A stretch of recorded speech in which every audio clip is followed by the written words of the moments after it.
L'époque où on allait à l'école, on avait beaucoup de diplômes et où on sortait, on avait un gros boulot parce qu'on a beaucoup de diplômes, c'est terminé. Ça n'existe plus. Même en Occident, ça n'existe plus.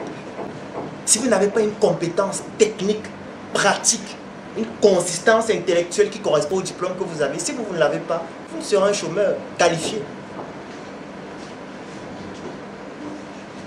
Et pourquoi ça a été fait ainsi? Parce que le système scolaire a été construit ainsi. Lorsque vous allez à l'école, on vous donne des livres, on vous donne des documents que vous devez lire, qui sont au programme.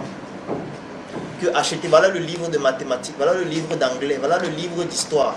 Vous achetez vos livres qui sont au programme, tout naturellement. Le professeur vient en classe là, il a son cahier là depuis 1995, qui lit aux étudiants tous les ans, le même cahier. Et qu'est-ce que vous faites? Vous rentrez à la maison, vous essayez de reproduire ce qu'on a dit à l'école, vous essayez de réciter en fait, d'essayer de comprendre ce qu'on a enseigné à l'école. Lors de l'évaluation, on vous donne une épreuve qui comprend bien sûr ce que vous avez appris.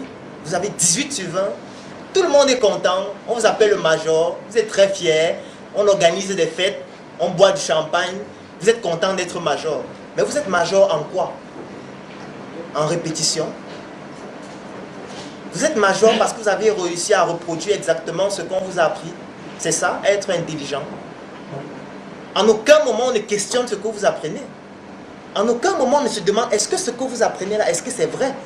Déjà que ce qu'on apprend, nos livres n'ont pas été écrits par nous-mêmes. Parce que depuis 1960, il n'y a pas eu de réforme éducative chez nous. Donc ce qu'on apprend à l'école actuellement, c'est ce que les colons avaient décidé qu'on va apprendre jusqu'à ce jour. Et vous pensez réellement que ces colons-là mettaient ces programmes pour que nous on se développe, pour que le pays ait de la croissance? Si vous pensez réellement ça, c'est pour cela qu'à l'école, il y a certains programmes qui ont été expressément enlevés. Pour que lorsque vous sortiez de l'école, que vous n'ayez pas la culture de l'entrepreneuriat, parce que c'est l'entrepreneuriat qui développe un pays. Pour que vous soyez des automates. Parce que c'est eux qui rédigent les programmes. Ils aimeraient que lorsque vous sortiez, vous venez travailler dans les entreprises que eux ils ont déjà créées pour qu'ils restent patrons éternellement. Et vous, vous restez salariés éternellement. Donc il y a des programmes scolaires qui ont été expressément enlevés de l'école.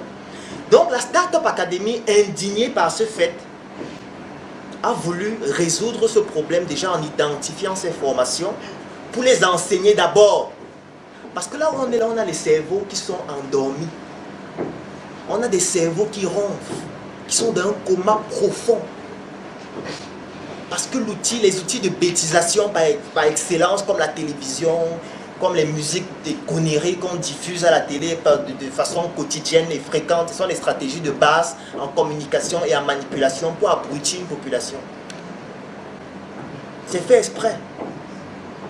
Pour qu'on ne perçoive pas les opportunités qu'il y a dans notre pays. Pour qu'on ne se rende pas compte qu'on est dans un pays qui est immensément riche, qui a été pillé pendant plus de 500 ans et qui continue d'être pillé, mais les richesses ne finissent pas. Mais on fait comprendre à la télé que non, en fait, vous êtes en enfer. Parce que quand on montre l'Afrique, ce sont des gens qui ont des gros ventres, c'est des gens qui ont le sida, c'est des gens qui mangent dans la poubelle.